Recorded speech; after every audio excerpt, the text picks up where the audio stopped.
Negara kita menduduki peringkat pertama di dunia yang paling banyak mengunggah konten penyiksaan terhadap binatang. Oh my. Dari hasil riset Juli 2020 sampai Agustus 2021, Indonesia tercatat menghasilkan 1626 konten penyiksaan terhadap hewan. Udah menyiksa, terus dia rekam, di-upload ke media sosial. Sakit nih orang. In this world, not only humans are given the freedom to live. Please, stop cruelty to animals. Hey, Bungalow Bill, what did you kill? Bungalow Bill. Hey, Bungalow Bill. Seperti biasa, sebelum gua mulai videonya, gua mau welcome dulu buat orang-orang yang baru datang ke channel YouTube-nya si Boy Files by Ari Pratama, di mana hal-hal yang mengerikan bisa kalian temukan di sini. Entah itu misteri, urban legend, paranormal, suicide or crime, konspirasi dan lain-lain. So, sebelum kita menyelam lebih dalam, let's take a deep breath. Kemarin kan gue udah bahas tentang sisi gelap dunia sirkus yang mempertontonkan aksi dari para penyandang difabel dan disabilitas. Buat yang belum nonton, kalian bisa cek link videonya di atas. Nah, kali ini kita bakal bahas lagi seputar sirkus, tapi yang melibatkan aksi dari binatang atau hewan peliharaan. Bahkan dipaksa untuk berduel dengan manusia. Di balik aksi panggung pertunjukannya, kita nggak tahu ya kalau sebenarnya mereka tuh tersiksa, cuy. Pemerintah kita sedikit demi sedikit berupaya untuk mengurangi tindak kekerasan terhadap binatang. Salah satunya adalah larangan sirkus. Boy, kenapa ya sirkus di Indonesia nggak pernah lagi kelihatan? Masih ada kok di beberapa daerah. Loh, katanya sirkus dilarang. Emang dilarang cuy, tapi ya beberapa sirkus doang. Di antaranya pemerintah tuh melarang adanya pertunjukan sirkus lumba-lumba, topeng monyet, anjing laut, dan lain-lain. Ada yang tahu kenapa? Karena ada unsur penyiksaannya di situ cuy. Coba lu bayangin, lumba-lumba yang biasa berenang cepat 80 mil per hari dengan kecepatan 20 km per jam harus hidup di kolam yang kecil. Belum lagi air kolamnya tuh mengandung klorin. Terus nih, biasanya lumba-lumba juga dibiarkan kelaparan dulu sebelum melakukan atraksi. Tersiksa gak tuh?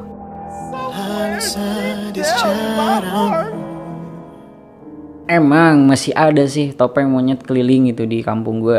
Ya gak kayak di Jakarta, bener-bener gak ada sama sekali. Apa jangan-jangan peraturannya tuh gak berlaku di kampung gue?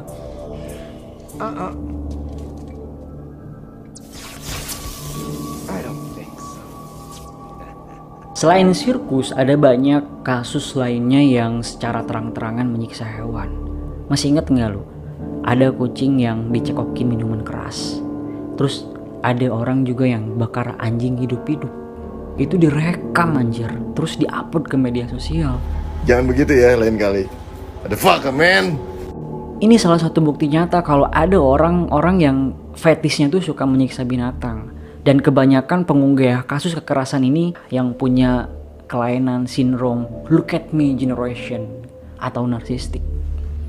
Asa aing pang edana padahal mah ada salah gitu. Kalau dibiarin bahaya bro, bisa-bisa korbannya lu. Kayak mah penting tapi penting.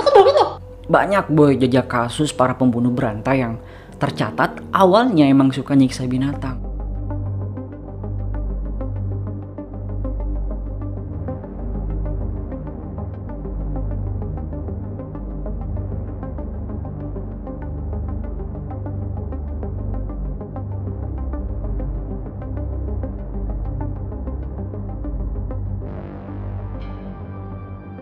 Aksi kekerasan terhadap binatang yang sengaja dipertontonkan ke publik sudah ada gitu sejak zaman sebelum Masehi. Pertunjukan aksi kekerasan terbesar pernah digelar di Amphitheater Colosseum Roma. 5 jenis pertarungan selama ratusan tahun digelar.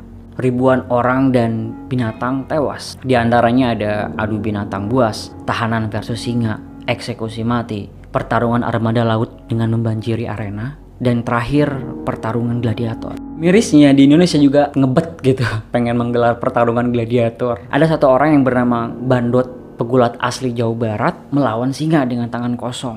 Wah. Sekitar 100.000 orang memadati Stadion Gelora Bung Karno untuk menonton pertarungan sampai mati. Beruntung nih selama 1 jam pertunjukan berlangsung, singanya waras coy. Gak mau diajak sparring. Padahal udah berbagai upaya untuk mancing amarah si singa. Tapi ya gak mau berantem intinya.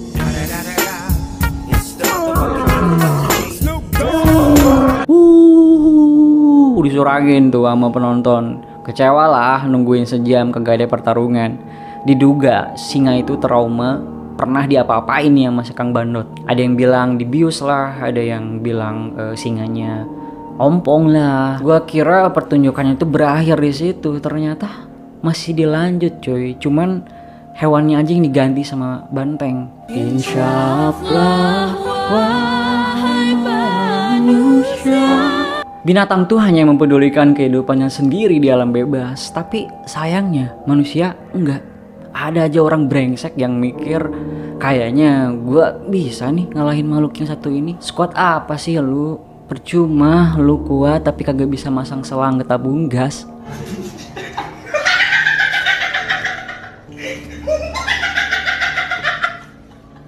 Di Amerika juga pernah ada adu tinju lawan beruang. Seorang pria bernama Lucien Mark kehilangan jempolnya saat mengalahkan seekor beruang. Beruang itu dipakein sarung tinju, terus gigi cakarnya dicabut, otot-otot kakinya itu dilukai.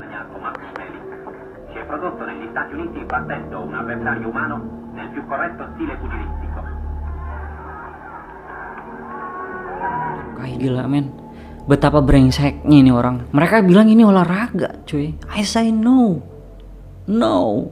Gak banyak kan yang tahu kalau dulu tuh banyak banget pertunjukan duel versus binatang.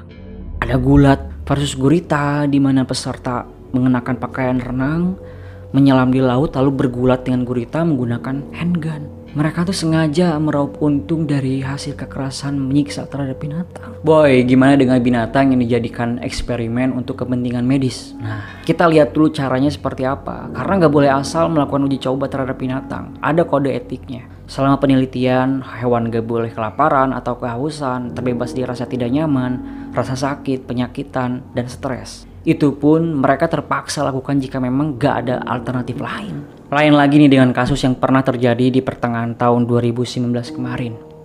Eksperimen sadis yang dilakukan oleh salah satu laboratorium Jerman. Terlihat monyet-monyet mungil menjerit kesakitan yang diikatkan kepada tiang penyangga.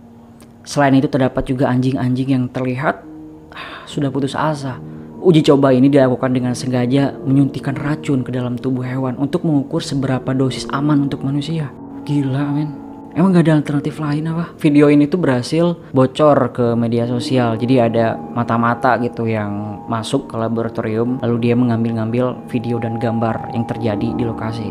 Jelas ini mah pelanggaran berat hak azazi binatang. Kalian tahu gak sih kalau hewan juga punya hak azazi sama seperti kita? Pada tanggal 15 Oktober 1978, UNESCO mendeklarasi adanya hak azazi binatang.